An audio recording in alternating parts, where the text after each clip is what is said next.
안녕하세요.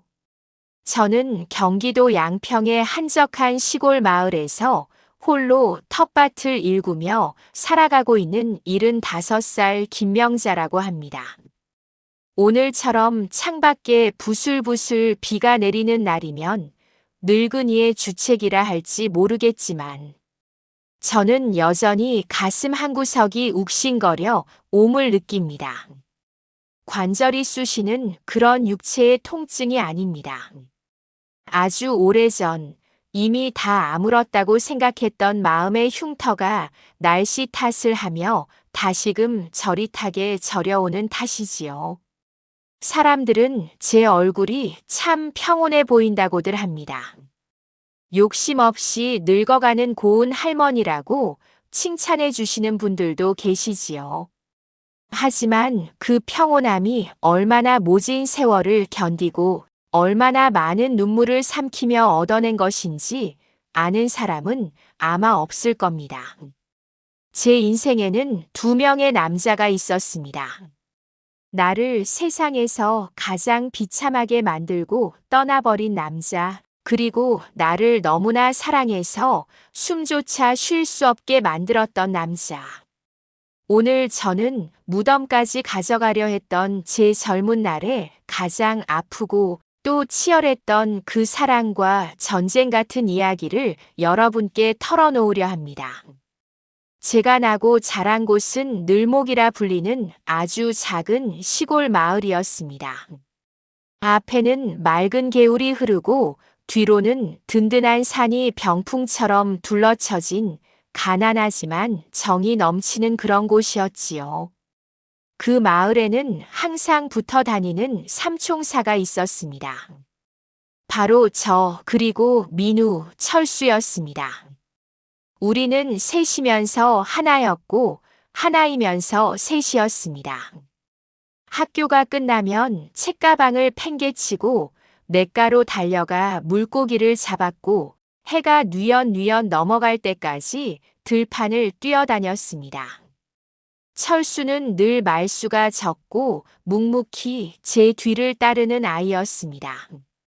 제가 징검 다리를 건너다 미끄러질라 치면 어느새 튼튼한 등을 내어주던 아이, 제가 감기에 걸려 학교에 못 가는 날이면 말없이 제 집 대문 앞에 잘 익은 홍시 하나를 놓고 가던 아이가 바로 철수였지요. 반면 민우는 달랐습니다. 민우는 눈빛부터가 남달랐어요. 그 아이의 눈 속에는 늘 이 좁은 시골 마을 너머의 세상이 담겨 있는 듯 했습니다. 야망이 있었고 자신감이 넘쳤으며 무엇보다 찬란하게 빛이 났습니다. 어린 마음에도 저는 알았습니다. 민우는 언젠가 저 하늘 높이 날아오를 사람이라는 것을요. 그리고 철수는 그런 민우와 저를 묵묵히 지켜주는 나무 같은 사람이라는 것을요. 사춘기가 찾아오고 우리 셋 사이에도 미묘한 기류가 흐르기 시작했습니다. 철수의 시선은 늘 저를 향해 있었지만 제 시선은 안타깝게도 언제나 민우를 쫓고 있었습니다. 민우가 웃으면 저도 따라 웃었고 민우가 찌푸리면 제 세상도 어두워졌습니다. 철수는 그런 저를 알면서도 내색 한번 하지 않았습니다. 그저 제가 민우를 보며 웃을 때 제 뒤에서 쓸쓸하게 웃어줄 뿐이었지요. 그때는 몰랐습니다. 그 쓸쓸한 미소가 훗날 제 인생을 송두리째 뒤흔들 집착의 씨앗이 될 줄은. 20살이 되던 해 민우가 서울로 떠나던 날을 저는 아직도 잊지 못합니다. 그날 민우는 제 2 손을 꼭 잡고 말했었지요. 명자야. 나 꼭 성공할 거야. 성공해서 너 데리러 올게. 그때까지만 기다려줘. 그 약속 하나가 제게는 종교였고 법이었으며 살아가는 이유였습니다. 민우가 떠난 빈자리는 너무나 컸습니다. 서울에서 민우가 보내오는 편지 한 통에 울고 웃으며 저는 하염없이 그를 기다렸습니다. 그 기다림의 시간 동안 제 곁을 지킨 건 역시 철수였습니다. 철수는 민우를 기다리는 저를 알면서도 묵묵히 제 곁을 맴돌았습니다. 서울로 간 민우가 소식이 뜸해질 때면 불안해하는 저를 다독여 주었고, 농사일로 힘들어하는 저를 대신해 무거운 지게를 져주곤 했습니다. 명자야, 민우 녀석 바빠서 그럴 거야. 걔가 어떤 놈인데? 널 잊을 리가 없잖아. 철수는 그렇게 말하며 씁쓸하게 웃곤 했습니다. 자신의 라이벌을 두둔해야만 제가 안심한다는 걸 알았던 거지요. 지금 생각해보면 철수의 그 마음이 얼마나 찢어질 듯 아팠을지.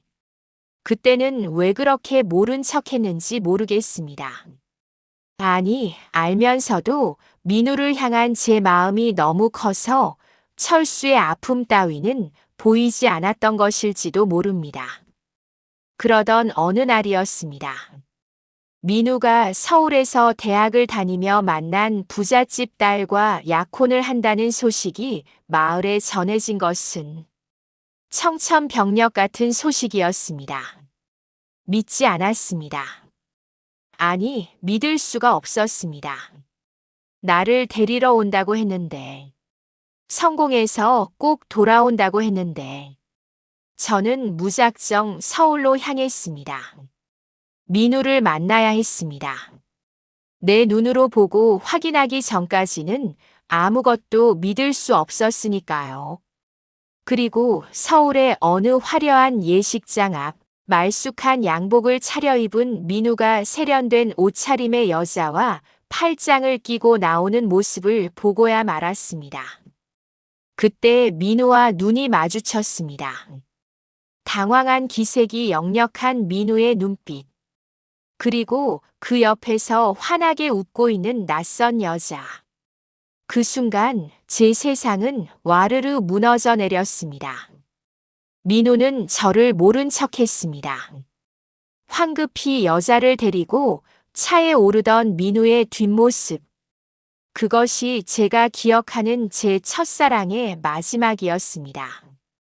배신감에 치를 떨며 내려온 고향 마을에서 저는 며칠을 알아누웠습니다. 물 한 모금 넘기지 못하고 죽은 사람처럼 누워만 있었습니다. 살고 싶지 않았습니다. 차라리 혀를 깨물고 죽어버리는 게 낫겠다는 생각만 들었습니다. 그때 방문을 열고 들어온 것이 철수였습니다. 철수는 말없이 제 곁에 앉아 제가 뱉어낸 쓴 물을 닦아주고 억지로라도 미음을 먹여주었습니다.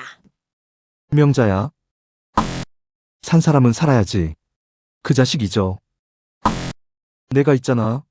내가 평생 너만 보고 살게. 너 눈에서 눈물 안 나게 할게. 철수의 투박한 손이 제 손을 잡았습니다. 따뜻했습니다. 민우에게서 느꼈던 뜨겁고 화려한 불꽃 같은 사랑은 아니었지만 철수의 손은 언밥 그릇을 데워주는 아랫목처럼 은근하고 따뜻했습니다. 민우에게 버림받고 너덜너덜해진 제 자존감을 철수는 그 투박한 진심으로 기워주었습니다. 사랑 아니었습니다. 그때 제가 철수의 손을 잡은 건 사랑 때문이 아니었습니다. 그것은 도피였습니다. 비참한 현실로부터의 도피, 나를 버린 남자에 대한 보란 듯한 복수심, 그리고 혼자 남겨질지도 모른다는 두려움이 뒤섞인 비겁한 선택이었습니다. 그래, 철수야. 너라면 나를 버리지 않겠지. 그렇게 저는 철수의 아내가 되었습니다. 그것이 제 인생의 두 번째 비극, 아니, 어쩌면 진짜 지옥의 시작인 줄은 꿈에도 모른 채 말입니다. 모두가 축복해주는 결혼식 날, 철수는 세상에서 가장 행복한 표정으로 웃고 있었지만 저는 웃을 수가 없었습니다. 제 마음 한구석, 아주 깊은 곳에는 여전히 민우가 남기고 간 그늘이 짙게 드리워져 있었으니까요. 그리고 불행하게도 저를 너무나 사랑했던 철수는 그 그늘을 누구보다 예민하게 감지하고 있었습니다. 결혼 생활은 겉으로 보기에는 잔잔한 호수처럼 평온했습니다. 아니, 남들이 보기에는 깨가 쏟아지는 신혼이었을 겁니다. 철수는 약속을 지켰습니다. 제 눈에서 눈물 한 방울 나지 않게 하겠다던 그 맹세 말입니다. 그는 저를 아내라기보다는 마치 모셔야 할 상전이나 깨지기 쉬운 도자기처럼 대했습니다. 새벽같이 일어나 소죽을 쓰고 밭에 나가 일을 하면서도 제가 부엌에 들어가려 하면 기겁을 하며 말렸습니다. 명자야, 손에 물 묻히지 마라. 내가 다 한다. 그래도 어떻게 그래? 남편은 밖에서 뼈 빠지게 일하는데. 아니야. 넌 그냥 예쁘게 앉아만 있어주면 돼. 내가 너 고생 안 시킨다고 했잖아. 철수는 흙투성이가 된 손을 옷자락에 쓱쓱 닦으며 해맑게 웃었습니다. 그 웃음이 너무나 순박해서, 그리고 저를 향한 눈빛이 너무나 맹목적이어서 저는 가슴 한구석이 뻐근해지곤 했습니다. 고마움. 그래요. 그것은 분명 고마움이었습니다. 하지만 사랑은 아니었습니다.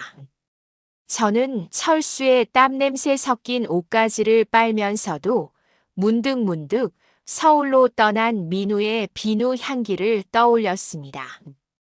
철수가 투박한 손으로 제 머리를 쓰다듬어 줄 때면 민우의 세련된 손길이 생각나 저도 모르게 움찔 몸을 굳히곤 했습니다.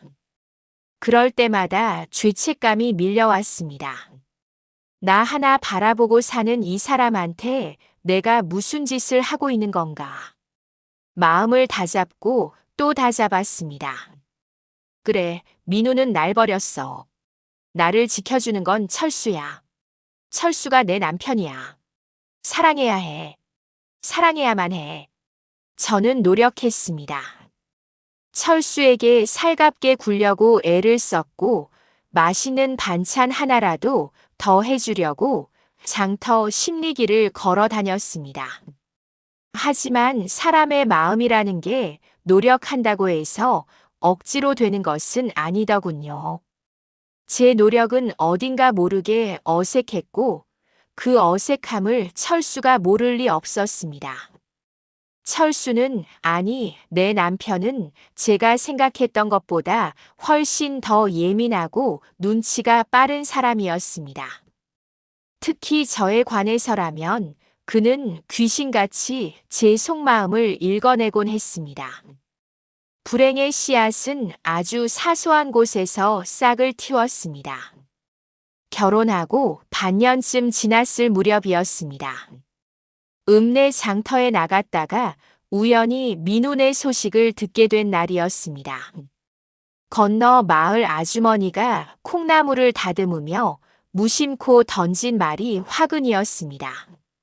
그나저나 늘목진 민우 놈 말여 서울서 아주 떵떵거리고 산다더구먼. 처가 덕을 톡톡히 봤다지 아마. 이번에 무슨 큰 회사를 차렸다던데. 그 말을 듣는 순간 제 심장이 쿵 하고 내려앉는 것 같았습니다. 잊었다고 생각했는데 이제는 남의 사람이라고 죽은 사람이나 다름없다고 수천 번을 되뇌었는데 잘 산다는 소식에, 성공했다는 소식에 배가 아픈 건지 그리운 건지 알 수 없는 감정이 소용돌이 쳤습니다. 집으로 돌아오는 길 제 발걸음은 천근만근 무거웠습니다. 저녁밥을 안 쳐야 하는데 아궁이 앞에 멍하니 앉아 불꽃만 바라보고 있었습니다. 타닥타닥 타오르는 장작불 위로 민우의 얼굴이, 그 화려했던 예식장의 풍경이 어른거렸습니다. 명자야, 갑자기 들려온 고함에 저는 화들짝 놀라 정신을 차렸습니다. 고개를 돌려보니 철수가 서 있었습니다. 그런데 표정이 평소에 그 순박하던 철수가 아니었습니다. 눈은 벌겋게 충혈되어 있었고 입가에는 비릿한 웃음인지 경멸인지 모를 묘한 것이 걸려 있었습니다. 왔어? 밥이 다 탔네. 제가 황급히 솥뚜껑을 열자 매캐한 탄내와 함께 새까맣게 타버린 밥이 보였습니다. 저는 당황해서 어쩔 줄을 몰랐습니다. 결혼하고 처음 있는 실수였습니다. 미안해, 여보. 내가 깜빡 졸았나 봐. 졸았다고? 철수의 목소리가 낮게 깔렸습니다. 그는 성큼성큼 다가와 제 손목을 낚아챘습니다. 악력이 어찌나 센지 손목이 부서질 듯 아팠습니다. 아파. 철수야, 왜 그래? 너 읍내 다녀왔지? 응. 창거리 좀 사려고. 거기서 누구 만났어? 아무도. 그냥 장만 보고 왔어. 거짓말. 철수가 버럭 소리를 질렀습니다. 그의 입에서 술 냄새가 확 풍겼습니다. 대낮부터 술을 마신 모양이었습니다. 김씨 아줌마한테 다 들었어. 민우, 그 자식 얘기 들었다며? 그거 듣고 와서 넋이 나간 거지? 그래서 밥이 타는지 집이 타는지도 모르고 그 자식 생각만 하고 있었던 거지? 말해봐. 아니야. 오해 마. 그냥 피곤해서 그런 거야. 피곤해? 나랑 사는 게 피곤하냐? 그 자식은 서울서 떵떵거리고 사는데 나는 흙구덩이에서 뒹구니까 한심해 보여. 그래서 넋이 나간 거야? 철수는 제 어깨를 잡고 거칠게 흔들었습니다. 처음 보는 모습이었습니다. 늘 제 뒤에서 그림자처럼 묵묵하던 철수, 저를 여왕처럼 받들던 그 철수가 아니었습니다. 그의 눈동자 속에는 억눌려왔던 열등감과 질투가 시뻘건 불길처럼 타오르고 있었습니다. 철수야, 제발 이러지 마. 나 당신 아내야. 민우는 다 지난 일이야. 제가 울먹이며 매달리자 철수는 갑자기 힘을 풀고 털썩 주저앉았습니다. 그리고는 어린아이처럼 엉엉 울기 시작했습니다. 미안해. 미안해, 명자야. 내가 못나서 그래. 내가 그 자식보다 못한 놈이라서 그래. 근데 어떡하냐? 나는 너 없으면 죽는데. 너는 나 안 보잖아. 네 눈에 나는 없잖아. 그날 밤 저는 철수를 품에 안고 밤새도록 그를 달래야 했습니다. 그는 제 품에 얼굴을 묻고 끊임없이 확인받으려 했습니다. 나 사랑해? 응? 그 자식보다 나를 더 사랑해? 그래, 사랑해. 당신이 내 남편이잖아. 거짓말이라도 좋아.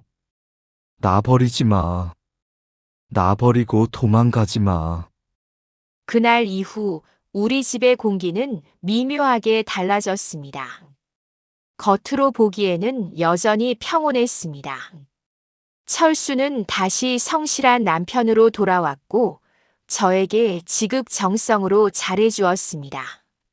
하지만 그것은 살얼음판 위의 평화였습니다.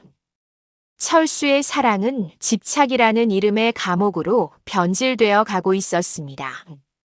그는 제가 장터에 가는 것을 싫어하게 되었습니다. 어쩔 수 없이 나가야 할 때면 꼭 시간을 정해주었습니다. 1시간이면 되지? 늦지 마. 기다릴 거야. 처음에는 그저 걱정이 많아서 그런가 보다 했습니다. 하지만 시간이 지날수록 그 강도는 심해졌습니다. 제가 동네 우물가에서 이웃 안악들과 웃으며 이야기라도 나누고 있으면 멀리서 철수가 지켜보고 있었습니다. 제가 누구와 무슨 이야기를 하는지, 혹시 민우 이야기를 하는 건 아닌지 감시하는 눈초리였습니다. 저녁 밥상머리에서도 숨이 막히긴 마찬가지였습니다. 반찬이 조금만 입에 안 맞아도 그는 숟가락을 내려놓고 저를 빤히 쳐다보았습니다. 마음이 딴 데가 있으니까 간도 못 맞추는 거야. 아니야, 여보. 오늘 소금이 좀 많이 들어갔나 봐. 내 입맛은 촌놈 입맛이라 이거지? 서울놈들 먹는 거랑 달라서 못해 먹겠다 이거야? 모든 대화가 기승전민으로 귀결되었습니다. 제가 무슨 말을 해도 그는 곡해해서 들었고 제 모든 행동을 민우와 연관지어 생각했습니다. 저는 점점 말수를 잃어갔습니다. 무슨 말을 해야 그가 화를 내지 않을지, 어떻게 행동해야 그의 의심을 사지 않을지 눈치만 보게 되었습니다. 집안에서도 발 뒤꿈치를 들고 걸어야 했고 숨소리조차 크게 내지 못했습니다. 그는 저를 사랑한다고 말하면서 제 영혼을 조금씩 갉아먹고 있었습니다. 사랑과 집착의 경계가 무너진 그곳에서 저는 서서히 질식해가고 있었습니다. 그러던 어느 날 결정적인 사건이 터지고 말았습니다. 제 생일날이었습니다. 철수는 아침부터 미역국을 끓여주고 읍내에 나가서 예쁜 꽃신까지 사왔습니다. 명자야, 생일 축하해. 이거 신고 나랑 평생 꽃길만 걷자. 그는 아이처럼 웃으며 제 발에 신을 신겨주었습니다. 저도 모처럼 환하게 웃었습니다. 그래, 이 사람 진심은 이게 아닌데. 내가 더 잘해야지. 그날 오후 우체부 아저씨가 편지 한 통을 주고 갔습니다. 발신인은 없었지만 서울 소인이 찍혀 있었습니다. 봉투를 뜯어본 저는 그 자리에서 굳어버리고 말았습니다. 그것은 민우가 보낸 것이었습니다. 내용은 별것 없었습니다. 명자야, 잘 지내니? 늦었지만 결혼 축하한다. 행복해라. 미안하다. 짧은 몇 줄의 글귀. 하지만 그 편지가 불러올 파장은 상상조차 할 수 없는 것이었습니다. 저는 황급히 편지를 구겨서 아궁이에 던져 넣으려 했습니다. 태워야 했습니다. 철수가 보기 전에 흔적도 없이 없애야 했습니다. 그런데 하필이면 그 순간 대문이 열리고 철수가 들어왔습니다. 일찍 일을 마치고 돌아온 것이었습니다. 뭐야? 뭘 그렇게 급하게 숨겨? 아무것도 아니야. 비켜봐. 철수는 거칠게 저를 밀치고 아궁이 앞으로 다가갔습니다. 아직 불이 붙지 않은 꼬깃꼬깃 구겨진 편지 봉투가 그의 손에 들려졌습니다. 봉투를 뜯고 내용을 읽어내려가는 철수의 손이 부들부들 떨리기 시작했습니다. 그 짧은 침묵이 저에게는 억겁의 시간처럼 느껴졌습니다. 철수가 고개를 들었습니다. 그의 눈은 사람이 아니었습니다. 그것은 상처 입은 짐승, 아니 먹이를 노리는 악귀의 눈빛이었습니다. 행복해라. 미안하다. 철수가 낮게 읊조렸습니다. 너 이거 기다리고 있었지? 아니야. 나도 몰랐어. 정말이야, 여보. 몰라? 주소도 없이 온 편지를 어떻게 설명할 건데? 둘이 내통하고 있었던 거지? 내가 밭에 나가 있는 동안 둘이 편지질하면서 나 비웃고 있었던 거지. 무슨 억지야. 맹세코 그런 적 없어. 나도 오늘 처음 받은 거야. 닥쳐. 날카로운 파열음과 함께 제 고개가 획 돌아갔습니다. 뺨이 불에 댄 듯 뜨거웠고 입안에서 비릿한 피맛이 느껴졌습니다. 철수가 제게 손을 댄 것입니다. 평생 눈물 한 방울 안 흘리게 해주겠다던 내 발에 꽃신을 신겨주며 웃던 그 남자가 제 뺨을 때린 것입니다. 저는 멍하니 그를 올려다보았습니다. 철수도 놀란 듯 자신의 손을 내려다보고 있었습니다. 하지만 그 당혹감은 잠시뿐이었습니다. 그는 다시 싸늘한 눈빛으로 저를 쏘아보았습니다. 다 너 때문이야. 네가 날 이렇게 만들었어. 감히 내 집에서 내 눈앞에서 딴 놈이랑 놀아나?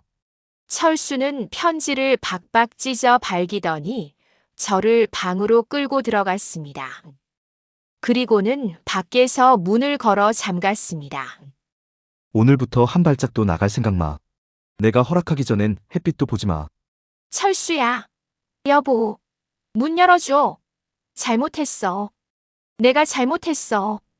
저는 문을 두드리며 울부짖었습니다. 하지만 돌아오는 건 차가운 침묵뿐이었습니다. 방 안에 갇힌 채 저는 찢어진 편지 조각처럼 너덜너덜해진 제 마음을 부여잡고 밤새 울었습니다. 이것이 시작이었습니다. 그날 이후 우리 집은 사랑의 보금자리가 아니라 감옥이 되었고 철수는 간수가 되었으며 저는 죄수가 되었습니다. 사랑이라는 이름으로 포장된 폭력, 그것은 육체적인 폭력보다 훨씬 더 집요하고 잔인하게 제 영혼을 파괴하기 시작했습니다. 어둠이 내린 방 안, 창문 틈으로 스며드는 달빛이 서러웠습니다. 민우가 떠날 때보다, 그가 다른 여자와 결혼할 때보다 더 깊고 어두운 절망이 저를 덮쳐왔습니다. 도망쳤어야 했어. 사랑 없는 결혼을 선택한 벌을 내가 받는구나. 후회는 늘 늦게 찾아오는 법이라지요. 그날 밤 저는 처음으로 이 집에서 살아서 나갈 수 없을지도 모른다는 공포를 느꼈습니다. 그리고 그 공포는 현실이 되어 아주 오랫동안 저를 괴롭혔습니다. 방문은 열렸지만 저는 갇혀 있었습니다. 철수는 그날 이후 제 발목에 보이지 않는 족쇄를 채웠습니다. 그는 출근할 때면 대문에 자물쇠를 채우지 않았지만 제 마음의 문에는 2중 3중으로 빗장을 걸었습니다. 집 전화선은 가위로 툭 끊어버렸습니다. 전화? 필요 없잖아. 나랑만 얘기하면 되는데 딴 놈이랑 무슨 할 말이 있어? 그는 웃으면서 말했습니다. 그 웃음이 소름 끼치도록 다정해서 저는 등골이 서늘해졌습니다. 철수는 제 모든 시간을 지배하려 했습니다. 시장에 다녀오면 영수증 검사는 기본이고 심지어 오고 가는데 걸린 시간까지 초 단위로 계산했습니다. 보통 걸음으로 20분이면 다녀올 거리인데 왜 30분이 걸렸어? 10분 동안 누구 만났어? 아니야. 짐이 무거워서 좀 천천히 걸었어. 거짓말하지 마. 그 10분 동안 그 자식 생각했지? 딴 놈이랑 눈빛 주고받았지? 억울하다고 하소연도 해보고 화도 내보았습니다. 하지만 돌아오는 건 폭언과 손찌검뿐이었습니다. 폭력은 습관이 되더군요. 처음에는 뺨 한 대였던 것이 나중에는 발길질이 되었고 집기들이 날아다녔습니다. 더 끔찍한 건 폭행이 끝난 뒤의 태도였습니다. 그는 저를 쥐잡듯 패고 나면 꼭 약을 발라주며 울었습니다. 미안해. 명자야, 내가 미쳐서 그래. 다 너를 너무 사랑해서 그러는 거야.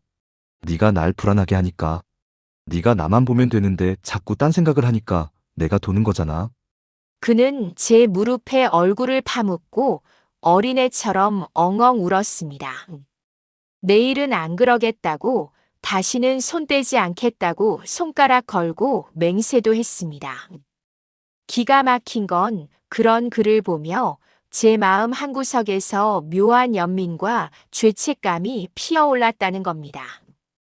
이것이 바로 가스라이팅이라는 것이었을까요?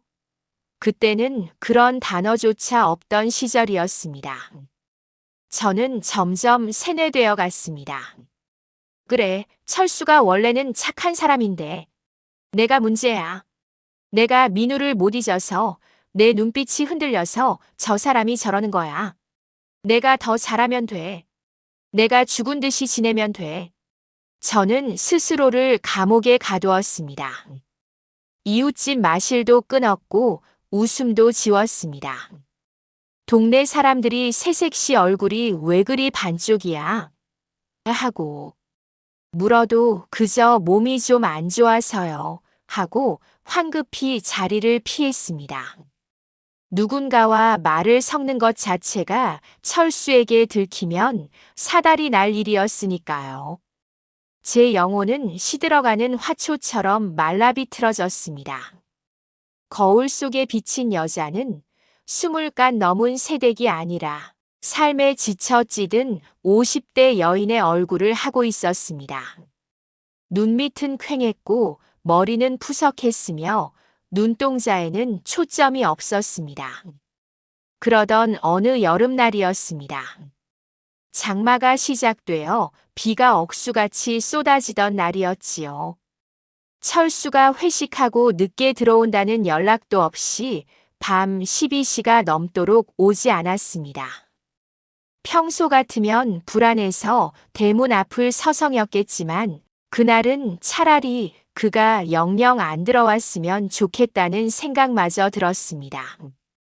새벽 1시쯤 되었을까 대문이 쾅 하고 열리는 소리가 났습니다. 술에 곤드레 만드레 취한 철수가 비틀거리며 들어왔습니다. 여보, 왔어? 제가 주눅든 목소리로 나가자 철수는 젖은 우산을 현관 바닥에 내팽개치며 저를 노려보았습니다. 너 자고 있었냐? 아니, 당신 기다리느라. 거짓말. 자고 있었잖아. 남편은 밖에서 비 맞고 돌아다니는데 너는 편하게 잠이 와. 그 자식 꿈꾸고 있었지? 또 시작이었습니다. 술만 들어가면 나오는 그놈의 레퍼토리. 저는 이제 대꾸할 힘도 없어 그저 고개만 숙이고 있었습니다. 왜 대답이 없어? 내가 우스워. 그 잘난 민우놈은 비단 이불 덮고 잘 것 같아서 내 집 구석은 지옥 같냐? 철수는 갑자기 밥상을 뒤엎었습니다. 그릇들이 깨지고 반찬들이 방바닥에 널브러졌습니다. 파편 하나가 제 발등으로 튀어 피가 배어 나왔지만 아픔도 느껴지지 않았습니다. 지겨워. 지겨워 죽겠어. 너 같은 년 차라리 죽어버려. 철수는 제 머리채를 휘어잡고 질질 끌고 다녔습니다. 저는 비명을 지르지도 살려달라고 빌지도 않았습니다. 그저 인형처럼 짐짝처럼 이리저리 내동댕이 쳐질 뿐이었습니다. 폭풍 같은 시간이 지나고 철수는 그대로 골아떨어졌습니다. 코를 골며 자는 그의 옆에서 저는 깨진 사기 그릇 조각들을 주워 담았습니다. 손가락이 베어 피가 뚝뚝 떨어져 방바닥을 적셨지만 닦을 생각도 하지 않았습니다. 창밖에는 하염없이 장대비가 내리고 있었습니다. 제 인생에도 비가 내리고 있었습니다. 그치지 않는 비, 영원히 개지 않을 것 같은 장마가 제 가슴 속에 들이닥쳤습니다. 그때 처음으로 아주 선명하게 죽음이라는 단어가 떠올랐습니다. 이렇게 사는 게 무슨 의미가 있을까? 민우한테 버림받고 철수한테 짓밟히고 내 인생은 왜 이럴까? 부엌 구석에 놓인 농약병이 눈에 들어왔습니다. 시골집이면 을에 있는 그 초록색 병.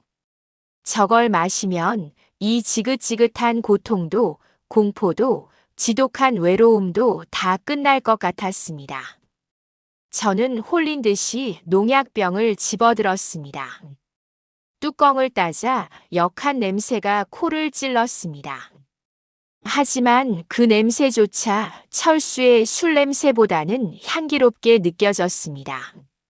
병을 입에 가져다 대려는 순간 천둥이 우르릉 쾅쾅 하고 쳤습니다. 그 소리에 퍼뜩 정신이 들며 손이 미끄러졌습니다. 농약병이 바닥에 떨어져 깨졌습니다. 독한 액체가 바닥으로 퍼져나가는 것을 멍하니 바라보며 저는 주저앉아 오열했습니다. 죽을 용기도 없는 년. 도망칠 용기도 죽을 용기도 없어서 이 지옥. 구덩이에서 벌벌 떨고 있는 저 자신이 너무나 비참해서 저는 짐승처럼 울부짖었습니다. 그날 밤 저는 결심했습니다. 죽지 못해 사는 삶이라면 차라리 죽은 듯이 살자고. 철수의 그림자가 되어 숨소리조차 내지 말고 살자고. 그것이 제가 선택한 유일한 생존 방식이었습니다. 하지만 그 체념조차 제게는 사치였습니다. 철수의 의처증은 날이 갈수록 교묘해졌고 이제는 단순한 폭력을 넘어 엽기적인 행동까지 서슴지 않게 되었습니다. 어느 날부터인가 그는 출근할 때 제 속옷의 위치를 표시해두기 시작했습니다. 혹시나 자기가 없는 사이에 옷을 갈아입거나 씻고 외출하지 않았는지 확인하기 위해서였지요. 명자야, 여자는 정조가 생명이야. 알지?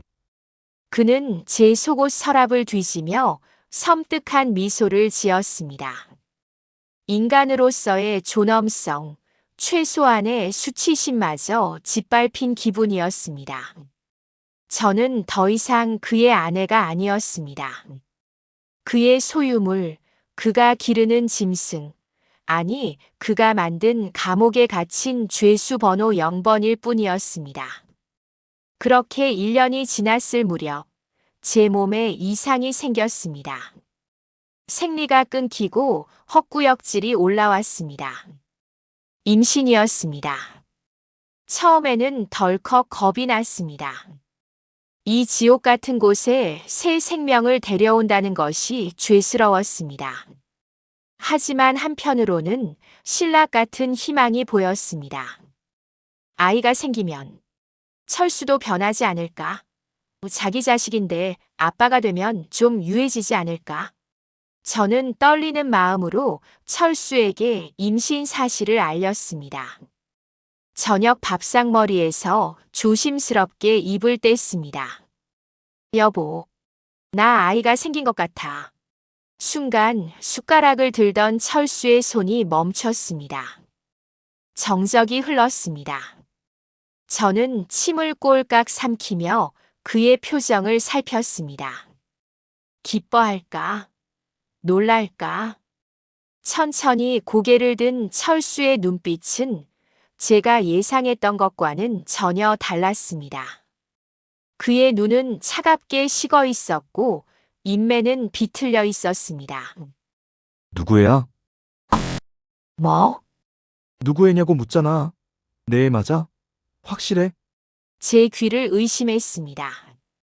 하늘이 무너져도 해서는 안 될 말 남편으로서, 아이 아빠로서 절대로 입에 담아서는 안 될 말이 그의 입에서 튀어나왔습니다. 철수야, 그게 무슨 소리야? 어떻게 그런 말을? 못 믿어. 너 맨날 그 자식 생각하잖아. 꿈에서도 그 자식 이름 부르잖아. 내가 모를 줄 알아? 뱃속에 든 게 내 씨앗인지. 그놈 씨앗인지 내가 어떻게 아냐고. 철수는 밥상을 뒤엎고 저에게 달려들었습니다. 임신한 아내에게, 제 뱃속의 아이에게 의심의 칼날을 들이댄 것입니다. 그 순간 제 안에서 무언가가 툭 하고 끊어졌습니다. 그것은 인내심이었을 수도, 미련이었을 수도, 아니면 철수라는 인간에 대한 마지막 기대였을 수도 있습니다. 그가 제 멱살을 잡고 흔드는 동안 저는 처음으로 소리를 지르지 않았습니다. 울지도 않았습니다.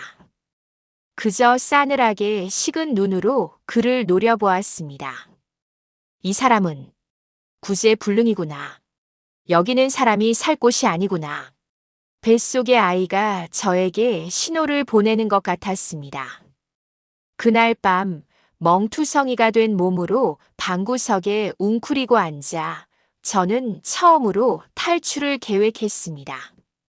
죽음이 아니라 삶을 위한 탈출을 말입니다. 그날 밤 이후 저는 다른 사람이 되었습니다. 철수 앞에서는 여전히 순종적인 아내, 죄인 같은 아내를 연기했지만 제 속에는 시퍼런 칼날 하나가 자라고 있었습니다. 살아야 한다. 내 새끼랑 나는 반드시 여기서 살아나간다. 그것은 본능이었습니다. 어미라는 이름이 주는 무서운 힘이었습니다. 저는 철저하게 가면을 썼습니다. 그가 밥상을 엎어도 군말 없이 치웠고 억지 소리를 해대며 비아냥거려도 여보 말이 다 맞아요 하며 고개를 숙였습니다. 맞아서 퉁퉁 부은 눈으로도 그에게 웃어주었습니다. 그러자 철수가 조금씩 안심하는 눈치였습니다. 그래, 이제야 좀 사람 같네. 진작 그럴 것이지. 그는 제 머리를 쓰다듬으며 흡족해 했습니다. 그 손길이 뱀이 지나가는 것처럼 소름 끼쳤지만 저는 꾹 참아냈습니다. 탈출을 위해서는 돈이 필요했습니다. 하지만 철수는 제게 10원 한 장 쥐어주지 않았습니다. 장보는 돈도 딱 맞춰서 주었고 거스름돈까지 검사했으니까요. 저는 쥐새끼처럼 돈을 모으기 시작했습니다. 콩나물 값을 깎아서 10원을 남기고 두부 살 돈을 아껴서 20원을 남겼습니다. 그 동전들을 부엌구석, 헐거워진 장판 밑에 하나둘씩 숨겼습니다. 그렇게 모인 돈이 지폐가 되고 그 지폐가 한 장, 두 장 쌓여갈 때마다 제 심장도 쿵쾅거렸습니다. 그 돈은 단순한 돈이 아니었습니다. 저와 제 아이의 목숨값이자 자유로 가는 티켓이었습니다. 하지만 탈출은 쉽지 않았습니다. 배가 불러올수록 철수의 감시는 더욱 집요해졌습니다. 그는 제가 임신한 뒤로는 손찌검은 멈췄지만 대신 더 끔찍한 짓을 시작했습니다. 퇴근하고 돌아오면 그는 제 불룩한 배에 귀를 갖다 대고 중얼거렸습니다. 야, 너 누구 새끼냐? 아빠라고 한번 불러봐. 철수 아빠냐, 민우 아빠냐? 술 냄새를 풍기며 뱃속의 아이에게 말을 거는 그 모습을 볼 때면 온몸의 털이 곤두서는 것 같았습니다. 아이가 뱃속에서 그 소리를 듣고 떨고 있을 것만 같아 저는 배를 감싸쥐고 속으로 빌고 또 빌었습니다. 아가야, 듣지 마. 저 소리 듣지 마. 엄마가 지켜줄게. 시간은 속절없이 흘러 어느덧 만삭이 되었습니다. 몸은 천근만근 무거워졌고 숨쉬기조차 힘들었지만 정신은 그 어느 때보다 맑았습니다. 아이를 낳고 나면 도망치기 더 힘들어진다. 반드시 해산하기 전에 떠나야 한다. 하지만 기회는 좀처럼 오지 않았습니다. 철수는 마치 제가 무슨 짓을 할지 알고 있다는 듯 출근할 때도 밖에서 대문을 걸어 잠그기 시작했습니다. 담장은 높았고 제 몸은 무거웠습니다. 도간에 든 쥐가 따로 없었습니다.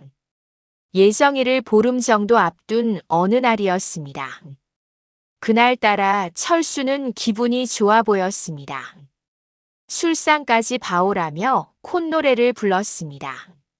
명자야, 이제 곧 애 나오겠네? 응, 그렇네. 기대된다. 아주 많이 기대돼. 그는 술잔을 비우며 묘한 웃음을 흘렸습니다. 그 웃음 뒤에 숨겨진 진짜 뜻을 알기에 제 등줄기에는 식은땀이 흘렀습니다. 내가 말이야 생각을 해봤는데 무슨 생각? 애 나오면 얼굴부터 볼 거야. 눈, 코, 입 하나하나 뜯어볼 거야. 만약에 말이야.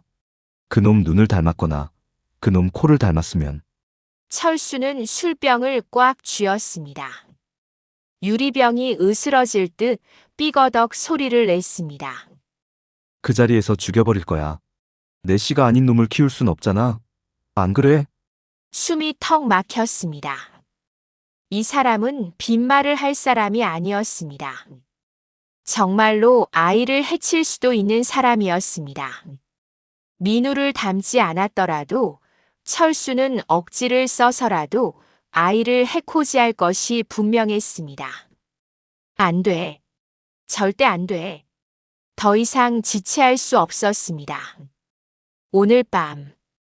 반드시 오늘 밤에 나가야 한다. 그렇지 않으면 내 아이가 죽는다. 철수가 술에 취해 골아떨어지기만을 기다렸습니다. 시간이 억겁처럼 느껴졌습니다. 다행히 그는 연거푸 술을 들이켜더니 이내 코를 골며 쓰러져 잠들었습니다. 저는 떨리는 손으로 장판 밑에 숨겨둔 쌈짓돈을 꺼냈습니다.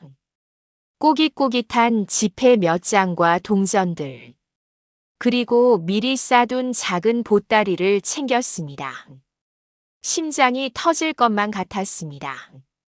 발을 한 걸음 뗄 때마다 마룻바닥이 삐걱거릴까봐 숨도 제대로 쉴 수 없었습니다. 잠든 철수의 얼굴을 한번 쳐다보았습니다. 세상 모르고 자는 그 얼굴은 평온해 보이기까지 했습니다. 한때는 고마웠던 사람, 나를 지켜주겠다던 사람. 하지만 이제는 세상에서 가장 무서운 악마가 되어버린 사람. 안녕. 다시는 보지 말자. 저는 조심스럽게 현관을 나섰습니다. 밤 공기가 차가웠습니다. 마당에 서서 대문을 바라보았습니다. 굳게 닫힌 철문, 그리고 그 위에 채워진 자물쇠. 절망적이었습니다. 열쇠는 철수의 바지 주머니에 있었습니다. 다시 방으로 들어가서 열쇠를 꺼내올 용기는 없었습니다. 만약 그가 깨기라도 한다면 상상만 해도 끔찍했습니다. 어떡하지? 어떻게 해야 하지? 그때 담장 밑에 쌓아둔 연탄재가 눈에 들어왔습니다. 그리고 그 옆에 놓인 장독대. 평소라면 거들떠보지도 않았을 그것들이 그 순간에는 동아줄처럼 보였습니다. 저는 무거운 배를 부여잡고 장독대 위로 올라갔습니다. 장독이 흔들릴 때마다 떨어질까봐 아찔했습니다. 담장 높이는 제 키보다 훌쩍 높았지만 죽기 살기로 매달리면 넘을 수 있을 것 같았습니다. 배가 눌려 통증이 밀려왔지만 입술을 깨물며 참았습니다. 손톱이 담벼락에 긁혀 피가 났지만 아픈 줄도 몰랐습니다. 담장 위에 배를 걸치고 끙끙거리며 몸을 넘겼습니다. 그때였습니다. 마당에서 컹컹 하고 개 짖는 소리가 들렸습니다. 옆집 개가 인기척을 느낀 모양이었습니다. 누구야? 방 안에서 철수의 잠꼬대 섞인 고함이 들려왔습니다.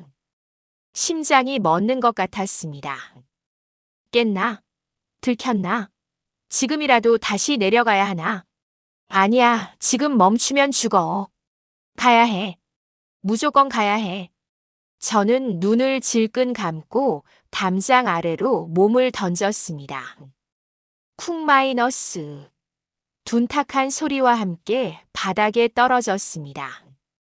발목이 시큰거리고 배가 뭉쳐왔지만 누워있을 틈이 없었습니다. 대문이 덜컹거리는 소리가 들렸습니다. 철수가 깨서 밖으로 나오려는 모양이었습니다. 명자야, 너 어디 있어? 이 문 열어. 철수의 고함이 밤하늘을 찢었습니다. 저는 신발 한 짝이 벗겨진 것도 모른 채 어둠 속을 향해 미친 듯이 달리기 시작했습니다. 뒤도 돌아보지 않았습니다. 배를 움켜쥐고 헐떡이는 숨을 몰아쉬며 오직 살아야겠다는 일념 하나로 달리고 또 달렸습니다. 뒤에서 철수의 욕설과 고함이 들리는 것 같아 귀를 막고 싶었지만 발을 멈출 수는 없었습니다. 얼마나 달렸을까? 마을 어귀를 벗어나 큰 길가에 다다랐을 때 저 멀리서 희미한 불빛이 보였습니다. 서울로 가는 야간 완행버스였습니다. 막차인지 첫차인지 알 수 없었지만 저걸 타야만 했습니다. 아저씨, 세워주세요. 제발요. 저는 손을 흔들며 버스로 뛰어들었습니다. 버스가 거친 소리를 내며 제 앞에 멈춰 섰습니다. 버스 문이 열리고 운전기사 아저씨가 놀란 눈으로 저를 내려다보았습니다. 산발이 된 머리, 흙투성이가 된 임산부, 한쪽 발엔 신발도 없는 기괴한 몰골. 아니, 아줌마, 무슨 일이에요? 귀신 본 사람처럼. 태워주세요. 제발 태워주세요. 서울이요. 서울로 가주세요. 저는 주머니에서 꼬깃꼬깃한 돈 뭉치를 꺼내 요금통에 쑤셔 넣고 도망치듯 버스 제일 뒷자리로 가서 몸을 숨겼습니다. 버스가 출발하고 창밖으로 멀어지는 고향 마을의 풍경을 보면서도 저는 안심할 수 없었습니다.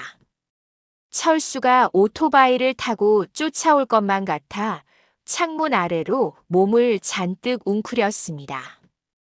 버스가 한참을 달려 읍내를 벗어나고 칠흑 같은 어둠 속을 질주하기 시작했을 때야 비로소 참았던 눈물이 터져 나왔습니다.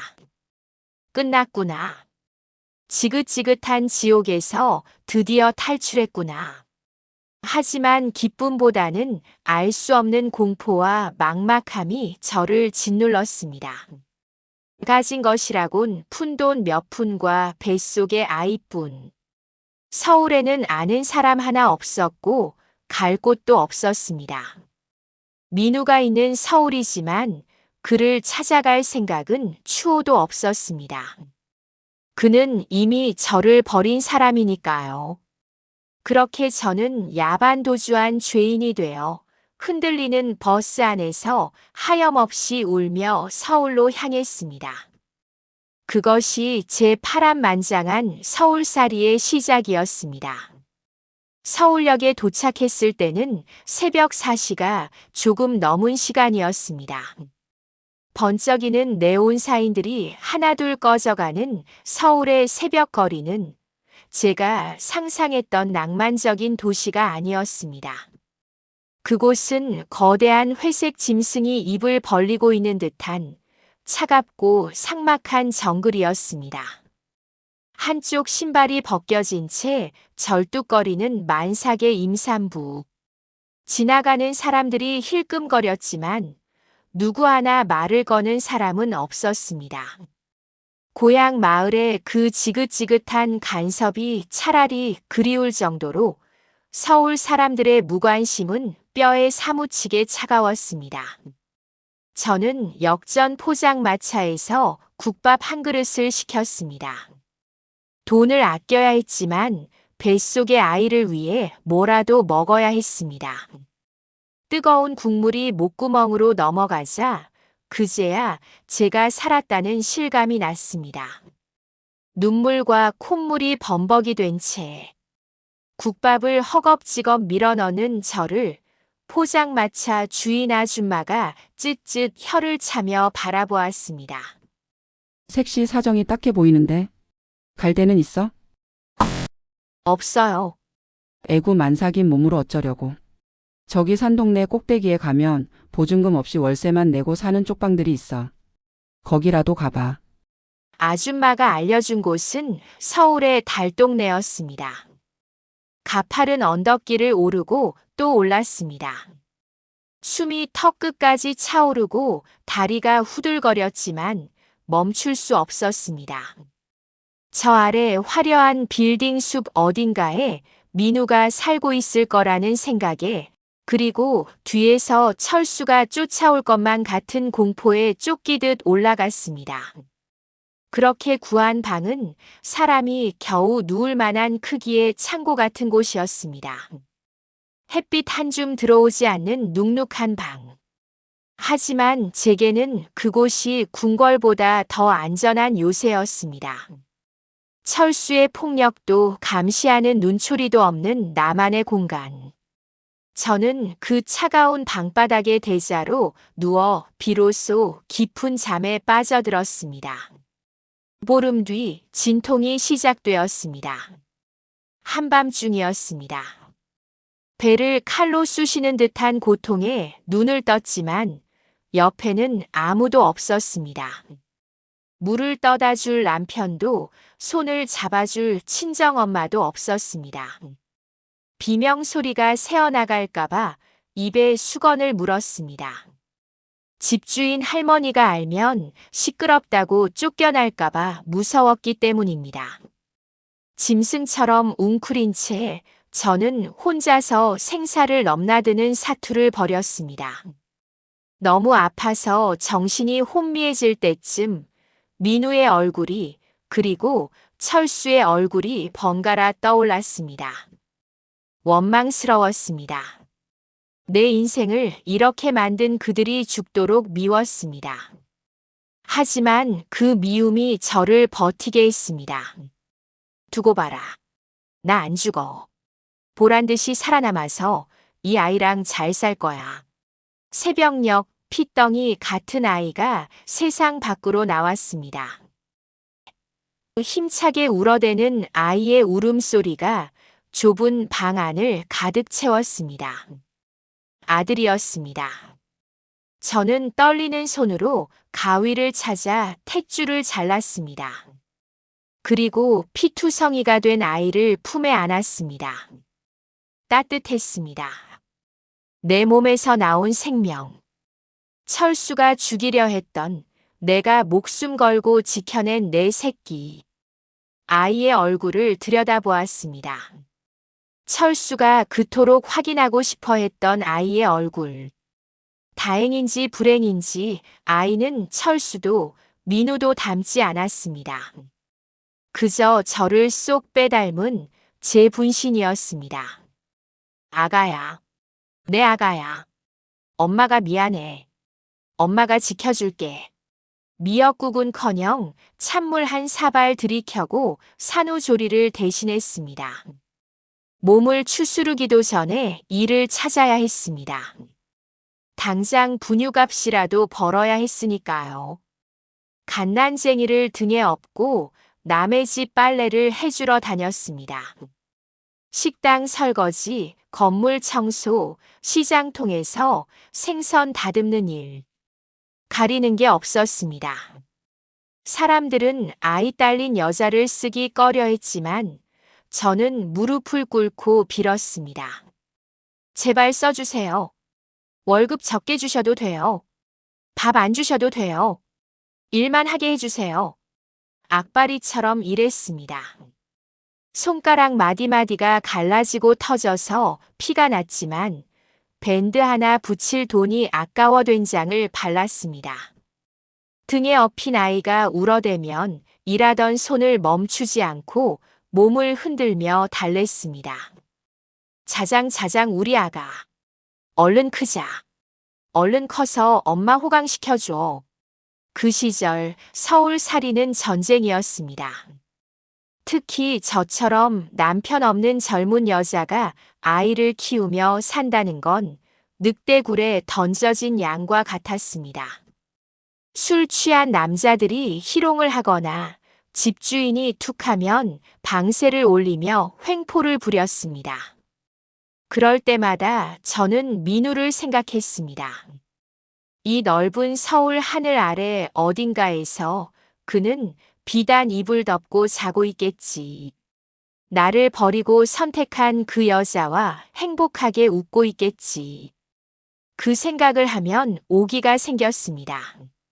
내가 너보다 더 잘 살지는 못해도 더 오래 살 거다. 살아서 내가 늙고 병드는 꼴을 꼭 보고 말 거다.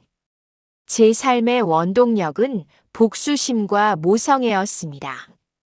그 두 가지가 저를 강철 같은 여인으로 만들었습니다. 아들의 이름은 준서라고 지었습니다. 높은 관직에 오르라는 뜻으로 옥편을 뒤져가며 지은 이름입니다. 민우처럼 똑똑하고 철수처럼 성실하되 그들처럼 비겁하고 잔인한 남자는 되지 말라고 매일 기도했습니다. 준서는 다행히 무럭무럭 자라주었습니다. 아비 없는 자식이라는 소리 안 듣게 하려고 저는 아이 옷만큼은 늘 깨끗하게 입혔습니다. 시장에서 주워온 옷을 삶고 다려서 입히고 헌 책을 구해다 밤마다 글을 가르쳤습니다.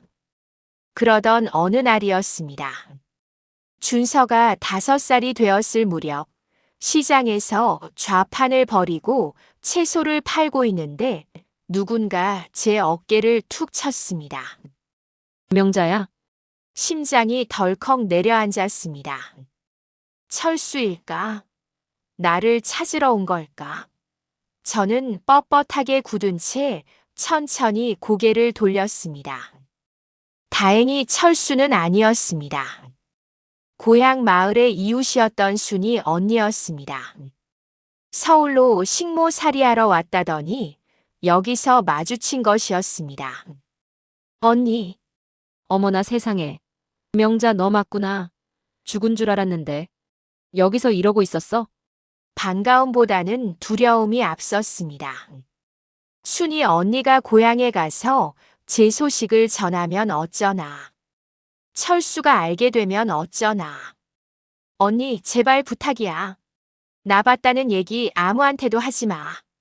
특히 그 사람한테는 절대 비밀로 해줘. 제가 사색이 되어 매달리자 순이 언니는 제 손을 잡으며 안타까워했습니다. 걱정 마라. 나도 그 미친놈 소식 듣고 치를 떨었어. 너 도망가고 나서 온 동네를 뒤집어 놨다더라. 너 잡히면 죽여버린다고 칼을 갈고 다녔대. 지금은 어때? 몰라. 폐인 다 됐다더라. 술독에 빠져 살다가 밭도 다 팔아먹고 집구석은 귀신 나올 것처럼 흉가가 됐대. 그 말을 듣는데 묘한 기분이 들었습니다.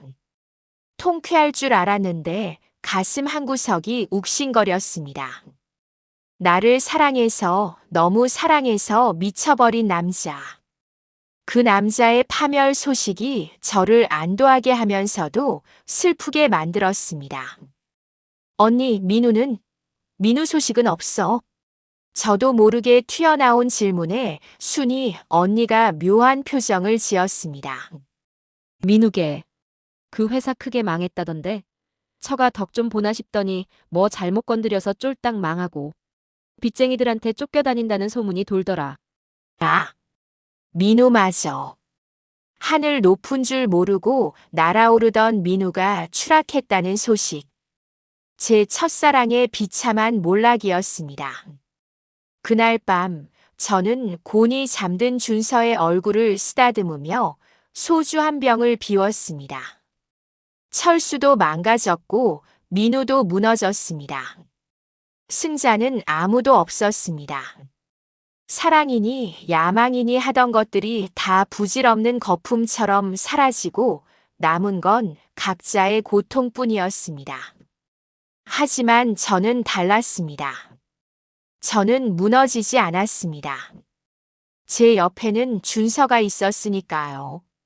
내 목숨과 바꾼 아이, 내 삶의 유일한 증거.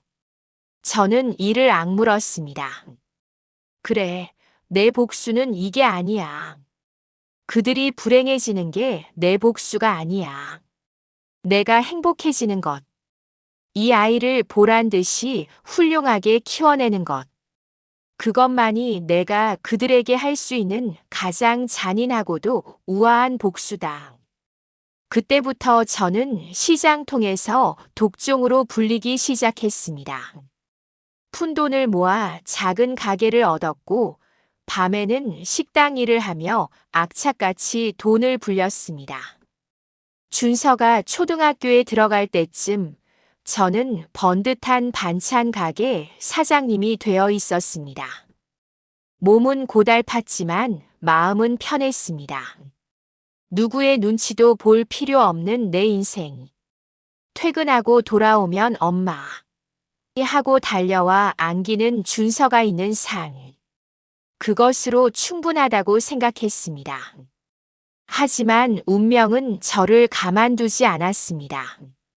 잊고 살았던 과거의 그림자가 다시 한번 제 발목을 잡으러 찾아왔습니다. 준서가 중학생이 되던 해 가게 문을 닫으려는데 누군가 문 앞에 서 있었습니다. 허름한 옷차림에 덥수룩한 수염, 초점 없는 눈동자. 세월을 정통으로 맞은 듯 늙고 병색이 완연한 남자. 하지만 저는 단번에 그를 알아볼 수 있었습니다. 명자야. 갈라진 목소리로 제 이름을 부르는 그 남자. 민우였습니다. 제 인생을 송두리째 흔들었던 첫사랑. 그 찬란했던 민우가 거짓골을 하고 제 앞에 나타난 것입니다. 명자야. 나 좀 도와다오. 배가 고파서. 갈 곳이 없어서. 민우의 입에서 나온 말은 비수처럼 제 가슴을 후벼 파는 것이 아니라 오히려 차갑게 식어버린 재처럼 허무하게 부서져 내렸습니다. 제 기억 속의 민우는 늘 당당하고 빛나는 사람이었습니다. 성공을 꿈꾸며 눈을 반짝이던 청년, 저를 버리고 떠날 때조차 뒤도 돌아보지 않던 매정한 남자.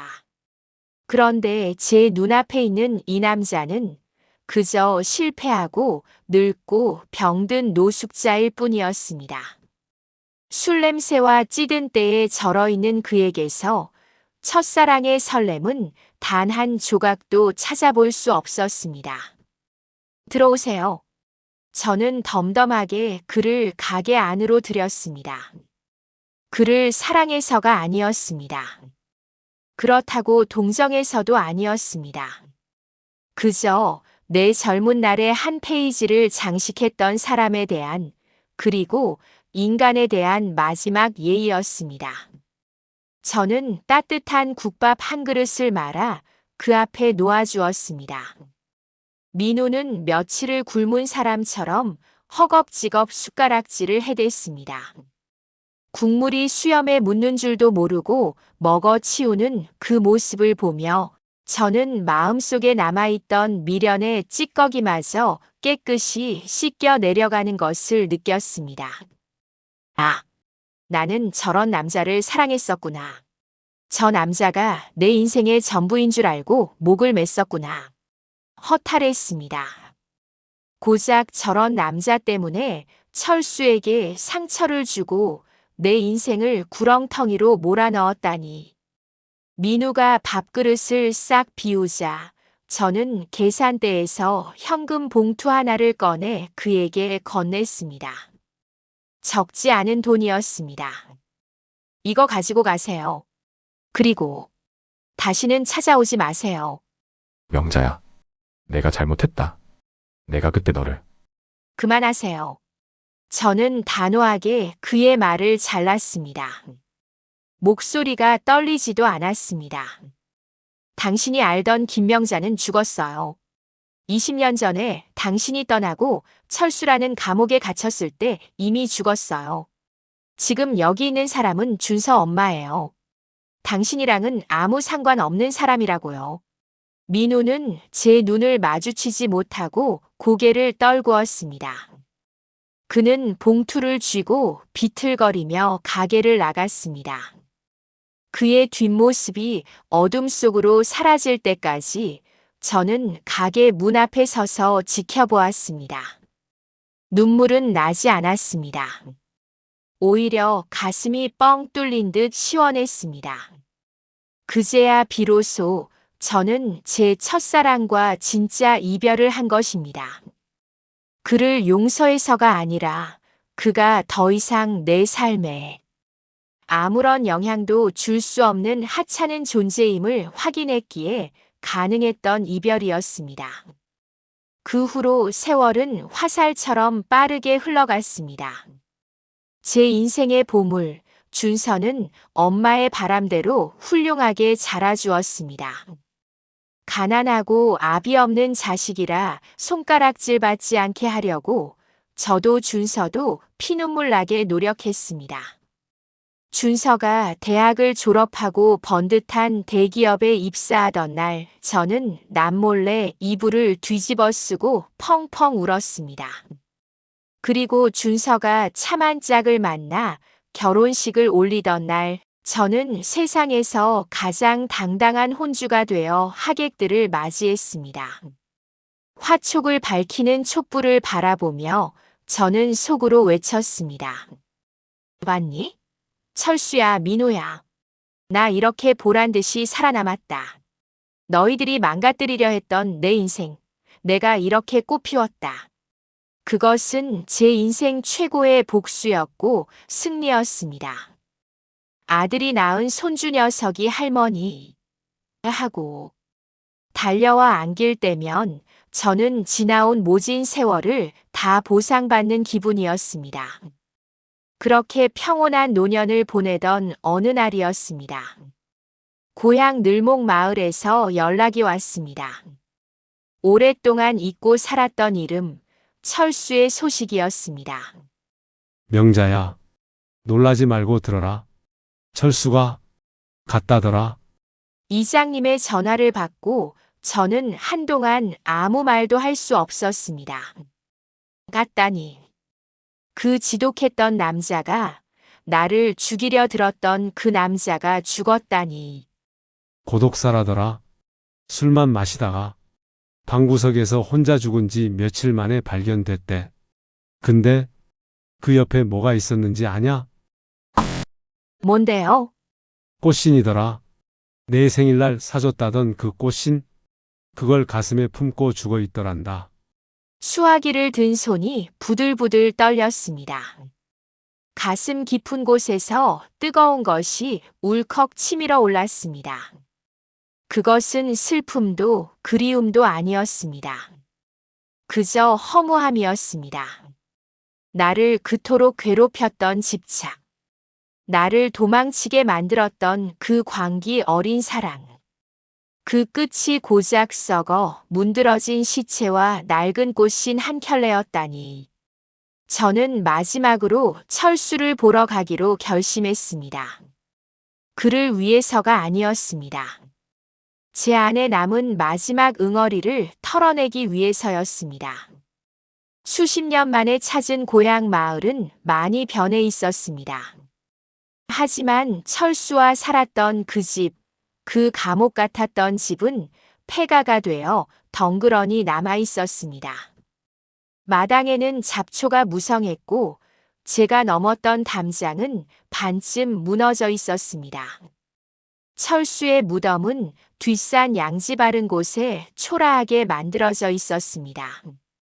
저는 미리 준비해간 소주 한 병을 그 위에 뿌렸습니다.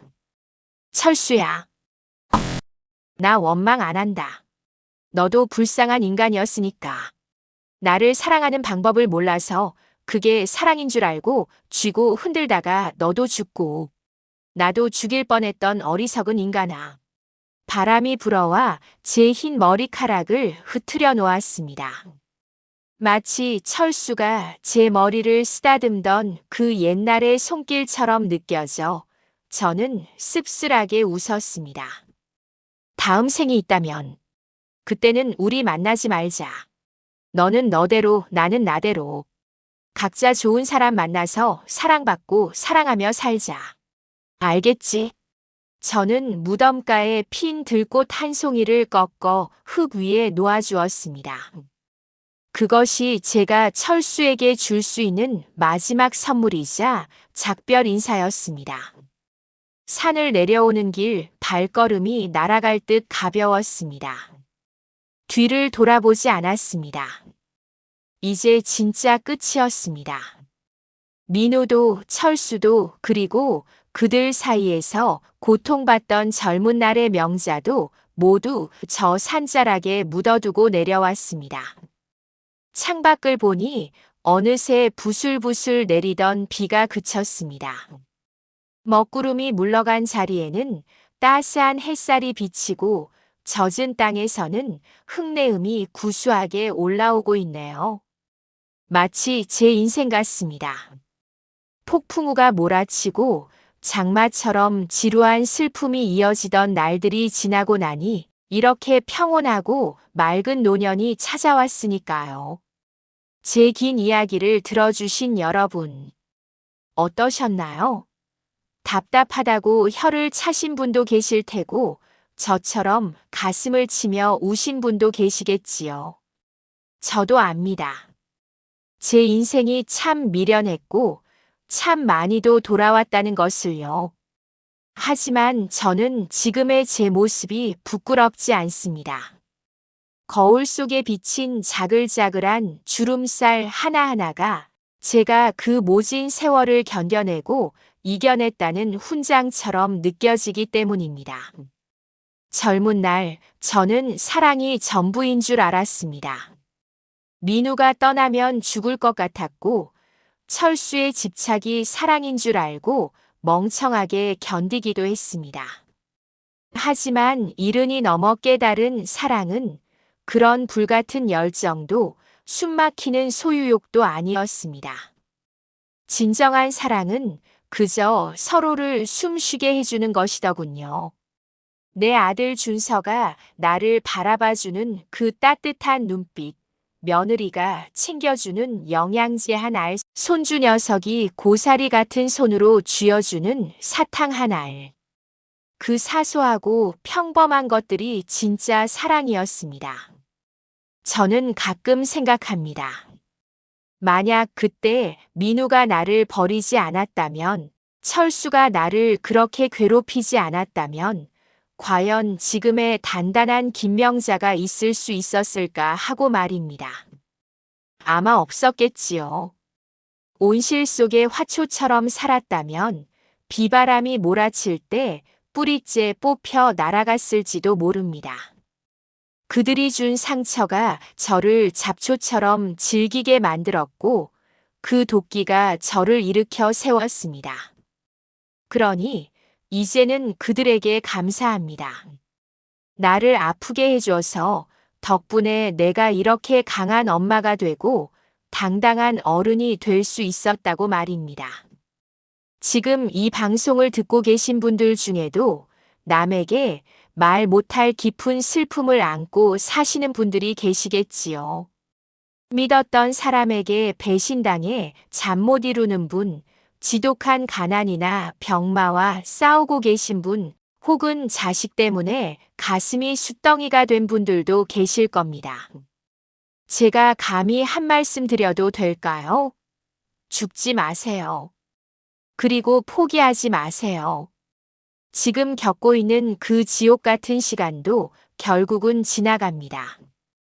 반드시 끝이 있습니다. 저를 보세요. 사랑에 미쳐서 농약병을 들었던 저도, 만삭의 몸으로 담을 넘었던 저도 이렇게 살아서 웃고 있지 않습니까? 살다 보면, 살아내다 보면 언젠가는 반드시 그때 죽지 않길 잘했다 하고 웃으며 말할 날이 옵니다. 인생은 길더군요. 초년의 고생이 말년의 복이 되기도 하고 젊은 날의 실패가 노년의 지혜가 되기도 합니다. 그러니 오늘 하루가 너무 힘들더라도 내일은 조금 더 나을 거라는 희망을 놓지 마셨으면 좋겠습니다. 누군가를 미워하는 마음도 이제는 내려놓으세요. 미움은 품고 있는 사람을 태워버리는 불덩이와 같습니다. 그 불덩이를 안고 사느라 내 귀한 인생을 낭비하지 마세요. 최고의 복수는 그들보다 더 보란 듯이, 더 건강하게, 더 행복하게 사는 것입니다. 맛있는 것 많이 드시고, 좋은 구경 많이 하시고, 나 자신을 위해 사세요. 우리는 그럴 자격이 충분히 있습니다. 저는 이제 텃밭에 나가 상추라도 좀 뜯어야겠습니다. 오늘 저녁에는 아들 내외가 온다고 했거든요. 갓 딴 싱싱한 상추에 된장 푹 찍어서 사랑하는 내 새끼들. 입에 넣어줄 생각만 해도 벌써 배가 부르고 행복합니다. 이게 사는 재미 아니겠습니까? 제 가슴속 깊은 슬픔은 이제 마침표를 찍었습니다. 이제부터는 깊은 기쁨, 깊은 감사로 남은 페이지를 채워가려 합니다. 여러분도 부디 아프지 말고 행복하세요. 여러분의 가슴 속에도 비가 그치고 찬란한 햇살이 비치기를 이 늙은 명자가 진심으로 기도하겠습니다. 긴 이야기 들어주셔서 정말 고맙습니다. 이 늙은이의 넋두리가 여러분의 마음에 작은 위로가 되었으면 좋겠네요. 구독과 좋아요를 눌러주시면 제게 많이 힘이 될 것 같네요. 오랜 시간 들어주셔서 감사합니다.